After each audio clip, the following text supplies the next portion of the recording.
उनके स्थानीय नेताओं ने बदजुबानी करके जो उनके विपक्ष में जो माहौल बनाया, तो उनके पास मुद्दे थे नहीं। कि महंगाई का मुद्दा है, कि बेरोजगारी का मुद्दा है, कि भ्रष्टाचार का मुद्दा है, कि जनता के अपने खुद के मुद्दे हैं। छत्तीसगढ़ में तीसरे चरण के बाद पूरा मतदान समाप्त हो चुका है और 11 की 11 सीटों में मतदान करने के बाद आकलन जोरों पर है। हम पत्रकार जगत से बात करते हैं कि इस बार का आकलन क्या है उनका और किन किन मुद्दों को लेकर यहाँ के मतदाता घरों से निकले। और रायगढ़ संसदीय क्षेत्र की अगर बात करें तो पिछला 2019 का रिकॉर्ड टूटा हुआ है और इस बार रिकॉर्ड टूटकर लगभग 82% पहुंच चुका है। क्या रहा इस बार चुनाव में, क्या मुद्दों को लेकर लोगों ने वोट किया, आपने लगा होगा एनालिसिस अगर करें तो क्या इसमें जाएगा और रिजल्ट क्या आ सकता है? देखिए, इस पूरे लोकसभा चुनाव में कांग्रेस मुद्दा भी नहीं, उनके बड़े बड़े स्टार प्रचारक आए, लेकिन बहुत बाद में उनके स्थानीय नेताओं ने बदजुबानी करके जो उनके विपक्ष में जो माहौल बनाया, तो उनके पास मुद्दे थे नहीं। जहां पे वो घेर सकती थी क्या बोलते हैं भाजपा को, तो वहीं भारतीय जनता पार्टी भी जो है वो मोदी की गारंटी और भाजपा के सारे दिग्गज नेता, बड़े बड़े नेता लगातार रैली किए। जहां पे वो कमजोर थे, जैसे जांजगीर हो गए और कोरबा हो गए, उन्होंने अमित शाह और मोदी ने इसे अपना अस्तित्व की लड़ाई बता दिया। और जहां पे ज्योत्सना महंत जी या पूर्व मुख्यमंत्री राजनांदगांव में जो उनके साथ हादसा हुआ, दुर्ग से वो मजबूत लग रहे थे, लेकिन सुरेंद्र दाऊ ने क्या किया, उनका ही समीकरण नहीं बनाया, वरन पूरे छत्तीसगढ़ में एक कांग्रेस कार्यकर्ताओं को दुख सामने रख दिया। तो ये जो चीजें गई, ओवरऑल छत्तीसगढ़ में कांग्रेस के नेगेटिव एक नैरेटिव सेट किया। तो मेरे आकलन के हिसाब से इन 11 सीटों में से, जहां पहले 9-2 का आंकड़ा चल रहा था, अब 11 की 11 सीटों पर भारतीय जनता पार्टी आसानी से निकालेगी। रही सही बात रायगढ़ की, तो रायगढ़ तो 25 साल से ही भाजपा का गढ़ रहा है। इस बार भी मेनका सिंह डॉक्टर थी, उनके आने से माहौल बनता, लेकिन वो केवल सारंगढ़ तक सीमित रह गई। और चुनाव के एक दिन पहले तक उनके तो बूथ में बैठने के लिए कार्यकर्ता नहीं मिले और आपसी जो मैनेजमेंट था वो आपस में कहीं देखने को मिला ही नहीं। तो रायगढ़ से एक बार फिर से ही क्या बोलते हैं भारतीय जनता पार्टी, राधेश्याम राठिया आएंगे और पूरे प्रदेश में 11 में से 11 सीटें जो है वो भारतीय जनता पार्टी लेकर जाएंगी। आपको क्या लगता है सुनील भाई, जिस प्रकार भाई साहब बता रहे हैं, और वाकई इस बात को लगा चुनाव प्रचार से कोसों दूर इस बार कांग्रेस थी और कांग्रेस पार्टी के कार्यकर्ता भी घरों से निकले, नेता भी घरों से निकले, चुनाव प्रचार तो दूर की बात है, पर्चियां तक नहीं बटी। और ऐसा क्या चुनाव फर्क पड़ेगा अगर आप मतदान के बाद बात करें? बिल्कुल बिल्कुल, अभिषेक भाई ने कहा, बिल्कुल उनकी बात से मैं इत्तेफाक रखता हूँ। वास्तव में कांग्रेस और भाजपा के बीच जो एक खंडक की लड़ाई होनी चाहिए वो नहीं दिखी, और उसके बाद ये सीधे सीधे एक ये भी बात चली कि महल और किसान की लड़ाई है। किसान तो अपना पसीना बहाकर सुबह से देर शाम से रात तक निकलते थे, लेकिन महल की जो राजकुमारी है उसको हमने खुद देखा है। जब वो नामांकन दाखिल करने में आई तो एसी वाले कार से, प्रेस से उस तरीके से उनकी मुलाकातें नहीं हो पाई, या वो नहीं चाहती, ये उन्हीं की बात ही जाने। और चुनाव के कुछ दिन पहले जो इंदिरा गांधी के समय में जो कैबिनेट मंत्री रहे अरविंद नेताम जी, जो हमारे राज पार्टी के हैं, उन्होंने एक बड़ा बयान भी दे दिया था रायगढ़ में आकर कि मेनका सिंह मिश्रा को आदिवासी जो नियम उसके अनुसार चुनाव नहीं लड़ना चाहिए, वो आज भी आदिवासी है नहीं। इस बात को लेकर जो एक विवादित जो बयान हुआ वो भी कहीं न कहीं कांग्रेस के लिए माइनस जाएगी। यही बात भाजपा के मंत्री रामविचार नेताम ने कही थी, उनका कहना है कि वो आदिवासी नहीं है। जी बिल्कुल, इस बात को भी हमने पूछा गया है। तो ये जो एक आदिवासी वर्ग के जो बड़े धाकड़ नेता है, वो अपने वर्ग की किसी महिला प्रतिनिधि के लिए ऐसा कोई शब्द इस्तेमाल करते हैं या ऐसा कोई बयान जारी करते हैं, तो कहीं न कहीं तो आग और धुआं वाली बात होगी। और मुझे बिल्कुल लगता है कि कांग्रेस काफ़ी पिछड़ी रहेगी और बाजी भाजपा मार दी जाएगी। जी जी। अनिल भाई, लगातार आप वर्षों से पत्रकारिता के फील्ड में काम करें, आपका एनालिसिस सटीक भी होता है और आपने कई जगह जो लिखी है जो बातें, उसको बात सजसात भी है। खुले मैदान की अगर बात करें तो इस बार क्या कहता है आपका एनालिसिस क्या कहता है और आप क्या सोचते हैं छत्तीसगढ़ के चुनाव में, खास करके रायगढ़ सहित? मैं रायगढ़ में तो बाद में आऊँगा, पहले छत्तीसगढ़ की बात कर लूँ। छत्तीसगढ़ का ये चुनाव एक अभूतपूर्व चुनाव होगा और इसके नतीजे जो आएंगे वो चौंकाने वाले होंगे। ये सभी के लोगों द्वारा कहा जा रहा है कि कोई मुद्दा नहीं था, परंतु जनता, वोटर मतदान से पहले भी मुखर नहीं हुआ और मतदान के बाद में भी मुखर नहीं हुआ। ये कोई ना कोई इशारा करता है। छत्तीसगढ़ में अगर मुद्दा नहीं था तो फिर 71% मतदान कैसे हुआ है, जबकि पिछली बार राष्ट्रवाद का मुद्दा था तो मतदान बढ़ा था, 71% इनाल मतदान हुआ था। चाहे बस्तर का क्षेत्र हो, चाहे रायगढ़ का क्षेत्र हो, चाहे अंबिकापुर का क्षेत्र हो, चाहे मैदानी इलाका हो, सब जगह भारी मतदान हुआ है और पिछला मतदान का भी रिकॉर्ड तोड़ दिया है। तो निश्चित अंदर ही अंदर कोई बात तो मतदाताओं के बीच में खा रही थी, जिसके कारण वो मतदान के लिए बाहर निकला है। और ये मुद्दे क्या हो सकते हैं कि महंगाई का मुद्दा है, कि बेरोजगारी का मुद्दा है, कि भ्रष्टाचार का मुद्दा है, कि या जनता के अपने खुद के मुद्दे हैं, या मोदी को वापस लाने का मुद्दा है। इन सारी चीजों का परिणाम 4 जून को ही पता लग सकता है। उसके पहले आप कयास लगाने के लिए स्वतंत्र हैं, हम कयास लगाते रहेंगे, हम आकलन लगाते रहेंगे, पर मतदाता की खामोशी जो अब भी बनी हुई है, कोई इशारा नहीं कर रही कि इस चुनाव में रायगढ़ के बारे में क्या करेंगे? आपने तो रायगढ़ को बहुत करीब से देखा और पिछले 25 सालों से ये सीट भाजपा के कब्जे में, और इस बार जो अंडरकरंट की जो बात कर रहे हैं उससे कहीं हटकर चुनाव का जो मतदान का जो प्रतिशत है वो बढ़ के बहुत ज्यादा पहुंच गया है। निश्चित आप सही कह रहे हैं। अगर हम 1999 से चुनाव की बात करें लोकसभा की, तो जब जब यहाँ मतदान का प्रतिशत बढ़ता गया है और भारतीय जनता पार्टी यहाँ पे चुनाव जीतती गई है। ये लगातार 6वां चुनाव होगा भारतीय जनता पार्टी का। पिछला चुनाव कांग्रेस सिर्फ 66,000 वोट से हारी थी, 5% वोट का डिफरेंस था। इस लिहाज से ये चुनाव कांग्रेस के लिए जीता हुआ चुनाव होना चाहिए था, परंतु कांग्रेस जिस तरीके से, जिस अंदाज से चुनाव लड़ी है, वो इशारा नहीं कर पाता कि दमदारी के साथ यहाँ चुनाव लड़ी है, परंतु उसके बावजूद मतदान का प्रतिशत चौंकाने वाला है। निश्चित ही मुझे लगता है कि जिला प्रशासन और चुनाव आयोग द्वारा जो प्रयास किए गए हैं कि मतदाता घर से बाहर निकले और मतदान करे, और मौसम भी जो मेहरबान हुआ, उसके कारण ये मतदान प्रतिशत बढ़ा है।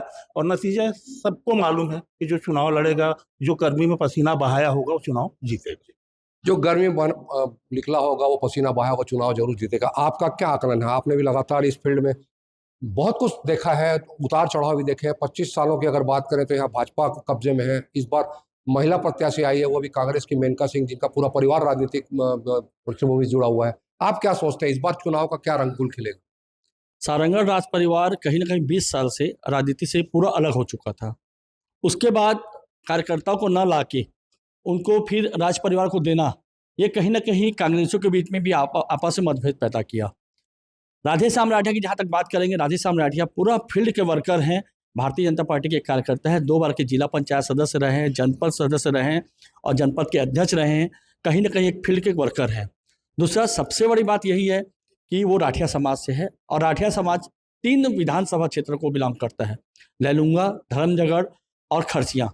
और सबसे बड़ी बात जो मैं आपको बताना जा रहा हूँ कि सबसे अधिक मतदान इन्हीं तीनों विधानसभा में हुआ है।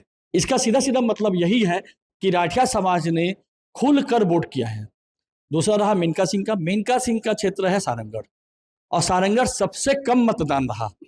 इसका मतलब कहीं ना कहीं सारंगढ़ के लोग उनको लेके उत्साहित नहीं थे। तो जब सारंगढ़ स्वयं, उनका परिवार उत्साहित नहीं है, तो बाकी 7 विधानसभा में उनके लिए क्या कहा जा सकता है? तो ये उनकी सबसे बड़ी कमजोरी है, राज परिवार का होना, कार्यकर्ताओं को न देना। कार्यकर्ताओं को न देने से जहां कांग्रेस के कार्यकर्ता घर में बैठ गए थे, ये इनके लिए बहुत बड़ा नुकसान है।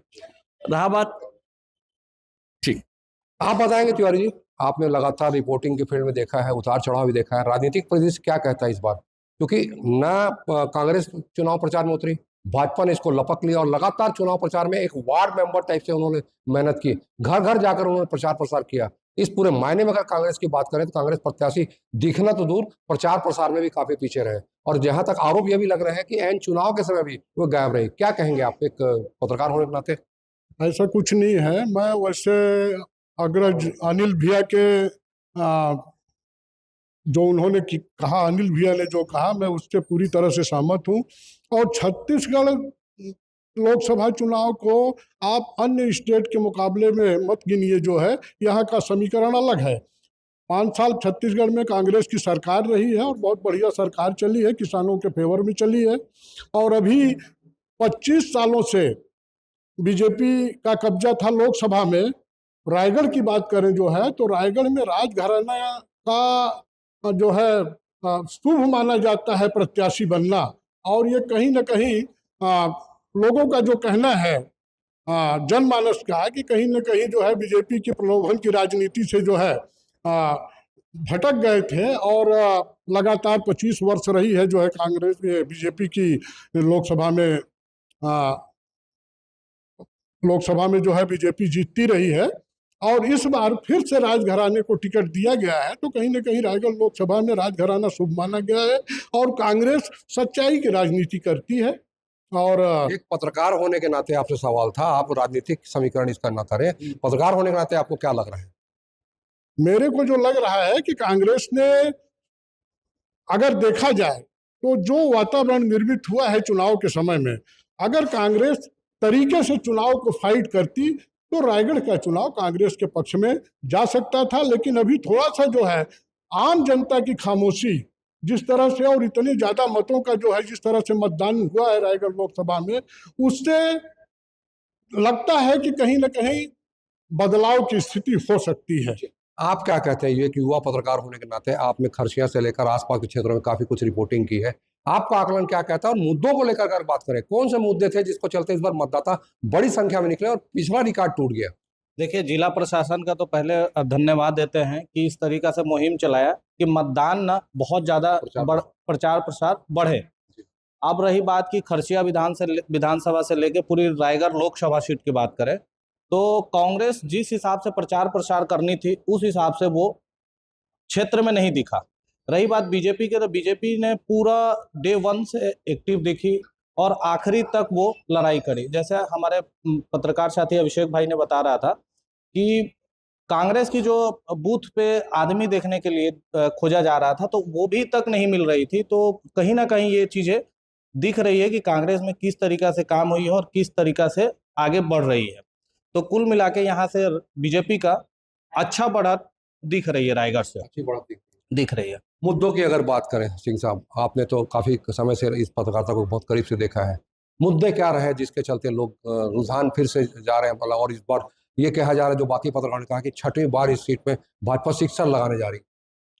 अनुमान की बात करें तो मुझे भी वैसे ही लगता है। मैं 2-3 स्तर पे बात करना चाहूँ। पहले रायगढ़ लोकसभा की बात करता हूँ। रायगढ़ लोकसभा में पिछले 6 महीने में देखा जाए तो जैसा बीजेपी 6 महीने से मेहनत कर रही थी वैसे कांग्रेस का नहीं दिखा। और टिकट मिलने के 10 दिन बाद कुछ 2-4 जगह दिखे जिसमें कांग्रेस झंडा बैनर और उसके कार्यकर्ता। मेरे को लगता है कांग्रेस की जो प्रत्याशी थी वो चुनाव के हिसाब से नहीं लड़ी है, बिल्कुल ही मतलब वो हारने के उद्देश्य से लड़ी कि क्या करने के उद्देश्य से लड़ी, पहली बात तो ये। दूसरी बात, प्रदेश की बात करें 11 सीटों की बात करें तो मुझे ऐसा लगता है कि 9 सीटों पे भाजपा आ रही है, 2 सीटों पे कांग्रेस। तीसरी बात, देश की बात करें तो मोदी जी ने कहा कि 400 पार। किसी भी चीजों का अहंकार किसी को नहीं होना चाहिए, कभी भी ऐसा मुझे अभी तक नहीं लगा कि 400 पार। तीसरी बात, जो बीजेपी में नहीं आते, अदर पार्टी में जितने लोग हैं बीजेपी में आ गए तो कोई उनके घर में छापा नहीं, कोई केस नहीं, कुछ नहीं। और जो नहीं आ रहा है उनके ऊपर केस कार्रवाई और उनके ऊपर अभी भी प्रताड़ित किया जा रहा है। ये तो गलत बात है, देश की राजनीति के लिए अच्छी नहीं है। आप क्या कहें मुद्दों की अगर बात करें तो? मुद्दों की बात करें तो जैसे कांग्रेस ने 8,800 महीना देने की बात कही थी, उसके लिए महिलाएं रामबाटा मैदान में जब भूपेश बघेल ने आया था खुलकर आई, पूरा फॉर्म भरी। लेकिन जब उससे पूछा गया एक पत्रकार होने के नाते कि आप ये पैसा कहाँ से देंगे, तो उनका जवाब था कि जैसे हम किसानों को पैसा दिए वहां से दे देंगे। तो ऐसा कोई थोड़ी ना होता है कि कहीं रखा हुआ है कहीं पे उठा के ले आए। मतलब हर चीज का एक नियम होता है। आप पहले से कोई प्लानिंग कर रहे हैं तो मतलब देश को कोई भी कुछ चुनाव आया तो कुछ भी बोल दे रहे हैं। ये थे रायगढ़ के पत्रकार जगत, जिनका साफ तौर पे कहना है कि इस बार का चुनाव कुछ अलग हटके था और रायगढ़ लोकसभा चुनाव में पिछले 2019 का रिकॉर्ड टूटा इस बात का संकेत है कि लोगों का उत्साह भारी मतदान के रुझान था। अब रिजल्ट 4 जून को क्या गुल खिलाता है यह समय बताएगा। नरेश शर्मा, छत्तीसगढ़ तक, रायगढ़।